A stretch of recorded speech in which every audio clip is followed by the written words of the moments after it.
नमस्कार। आज हम एक ऐसे जीव की कहानी में उतरने वाले हैं जो समुद्र के सबसे बड़े रहस्यों में से एक है, नरवेल। तो चलिए आर्कटिक के इस यूनिकॉर्न की जिंदगी को करीब से देखते हैं।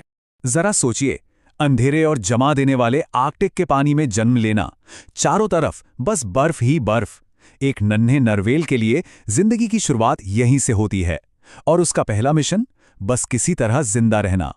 तो जीवन की ये शुरुआत असल में एक जंग है। जन्म के पहले कुछ पल ही तय कर देते हैं कि वो बचेगा या नहीं। चुनौतियां एक के बाद एक आती हैं। सोचिए, पैदा होते ही 20 फीट ऊपर तैरकर सतह तक जाना है। फेफड़े हवा के लिए छटपटा रहे हैं। माँ उससे हौले से ऊपर की तरफ धकेलती है। पहली सांस फेफड़ों में जैसे आग लगा देती है, लेकिन वो जरूरी है। और इसके फौरन बाद पेट में भूख की आग जल उठती है। अब उसे अपनी माँ का वो गाढ़ा मलाईदार दूध ढूंढना है। और ये जो माँ का मशहूर दांत है ना, ये सिर्फ कोई हथियार नहीं है। अरे ये तो जिंदगी बचाने वाला औजार है। जब बर्फ की चादर बहुत मोटी हो जाती है तो वो इसी दांत से बिल्कुल एक भाले की तरह बर्फ में छेद कर देती है। क्यों? ताकि वो और उसका बच्चा सांस ले सकें। सच में एक जीवन रेखा है ये। सब कुछ ठीक चल रहा होता है, तभी पानी में दूर से एक विशाल काली परछाई नजर आती है। यह है ऑर्का, किलर व्हेल, अपनी मां से भी 3 गुना बड़ी। नन्हे नरवेल का दिल मानो थम सा जाता है। उसे पता है जन्म के कुछ ही दिनों में वो सीख गया है कि इस परछाई का मतलब है मौत। तो मौत के मुंह से बचने के बाद अब शुरू होता है ट्रेनिंग का दौर। अगले 20 महीने अपनी मां की हिफाजत में सीखने और बड़े होने के हैं। और फर्क तो देखिए, साफ नजर आता है।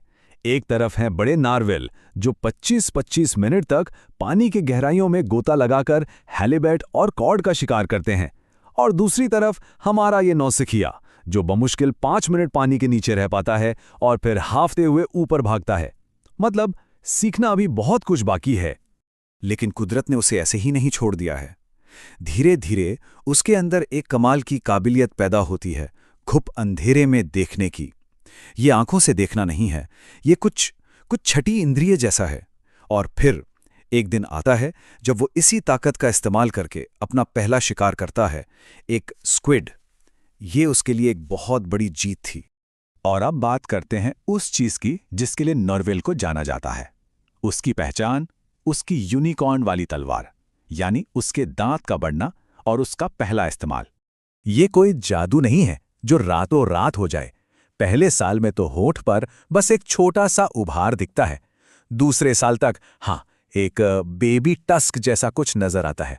लेकिन 5 साल और उससे ज्यादा लगते हैं इसे एक शानदार 8 फुट लंबे घुमावदार भाले में बदलने में। अब अपने इस नए बेबी टस्क के साथ कॉन्फिडेंस तो आसमान पर है। तो एक दिन ये जनाब अकेले ही एक ग्रीनलैंड शार्क से भिड़ जाते हैं। हीरो बनना था, लेकिन ये लड़ाई कुछ वैसी थी जैसे कोई प्लास्टिक की तलवार से लड़ने चला हो। आखिर में झुंड के एक बड़े नरवेल को आकर उसे बचाना पड़ता है, और संदेश साफ था, बेटा थोड़ा सब्र करो, तलवार को पूरा तो बनने दो। अब बचपन खत्म, वयस्क जीवन की सच्चाई का सामना करने का वक्त आ गया है। और इस सच्चाई में खतरा है और शिकारियों का वो डर जो कभी पीछा नहीं छोड़ता। तो अब ये अकेला नहीं है, ये 15 से 20 नरवेलों के एक झुंड का हिस्सा है। सब साथ रहते हैं और उनके चेहरों पर सजे ये भाले ये एक तरह का सुरक्षा कवच हैं। ज्यादातर शिकारी इन्हें देखकर ही रास्ता बदल लेते हैं। ये टीम वर्क का एक बेहतरीन नमूना है। लेकिन एक ऐसा शिकारी है जिसके आगे कोई नहीं टिकता, ऑर्का। पिछले महीने ही तो ये हुआ था। झुंड का एक साथी सांस लेने ऊपर गया और अचानक एक ऑर्का ने हमला कर दिया। चटाक! एक ही पल में उस बेचारे का मजबूत दांत एक सूखी टहनी की तरह टूट गया। वो आवाज आज भी कानों में गूंजती है। सबने मिलकर मदद करने की कोशिश की, पर जब तक वो लोग सतह पर पहुंचे बहुत देर हो चुकी थी। वहां बस पानी में फैला एक गहरा लाल बादल था। ऑर्का जा चुका था अपने शिकार के साथ। समंदर के सबसे बड़े शिकारी के लिए ये बस एक और शिकार था। इस एक घटना ने सबके मन में गहरा डर बिठा दिया। खैर, जिंदगी में सिर्फ डर ही नहीं है। चलिए अब माहौल को थोड़ा बदलते हैं और नारवेल की लव लाइफ पे एक नजर डालते हैं। इनका जो सालाना मिलने मिलाने का तरीका है ना, वो थोड़ा अजीब है और सच कहूं तो काफी मजेदार भी। तो जैसे ही वसंत आता है और पानी थोड़ा गर्म होता है, सबके अंदर एक बेचैनी सी होने लगती है। ये वक्त है बैफिन बे की सालाना यात्रा का। इसे आप समंदर का सबसे बड़ा स्पीड डेटिंग इवेंट कह सकते हैं। यहीं पर नर और मादा झुंड साल में पहली और आखिरी बार एक दूसरे से मिलते हैं। और यहाँ का सीन बस देखने लायक होता है। हर कोई अपने 9 फुट लंबे दांत की नुमाइश कर रहा है। हमारा हीरो भी अपनी स्पेशल स्पाइरल स्विम दिखाने की कोशिश करता है, पर जोश में एक दूसरे नर से अपने दांत ही उलझा बैठता है। पूरा माहौल ऐसा लगता है जैसे कोई अंडर वाटर टैलेंट शो हो जो बुरी तरह फ्लॉप हो गया हो। उसे एक मादा पसंद आती है। उसे इम्प्रेस करने के लिए वो महीनों से प्रैक्टिस किया हुआ अपना बेस्ट मूव दिखाता है। लेकिन अरे, वो तो उसकी तरफ देख भी नहीं रही। उसका ध्यान तो किसी और हॉट शॉट पर है, जिसके दांत शायद कुछ इंच ज्यादा लंबे हैं। बेचारे का दिल ही टूट गया।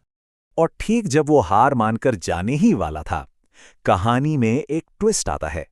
एक दूसरी मादा उसे ये सब करते हुए देख रही थी और उसे उसकी ये अनाड़ी हरकतें काफी मजेदार लगी। कहते हैं ना, कभी-कभी यही अनाड़ीपन भी काम आ जाता है। तो ये तो हुई रोमांस की बात। अब आखिर में जरा नॉर्वेल के आज और कल पर नजर डालते हैं और समझते हैं कि ये जीव आखिर इतना खास क्यों है। ये बड़ा दिलचस्प है। नर और मादा सिर्फ वसंत के उन कुछ दिनों के लिए ही साथ आते हैं, बस। उसके बाद दोनों अपने अपने रास्ते। मादाएं अपने झुंड में बच्चों को अकेले ही पालती हैं, मतलब कोई फैमिली वाला सिस्टम यहां नहीं है। लेकिन आज आर्कटिक तेजी से बदल रहा है। बर्फ का मिजाज अब पहले जैसा नहीं रहा।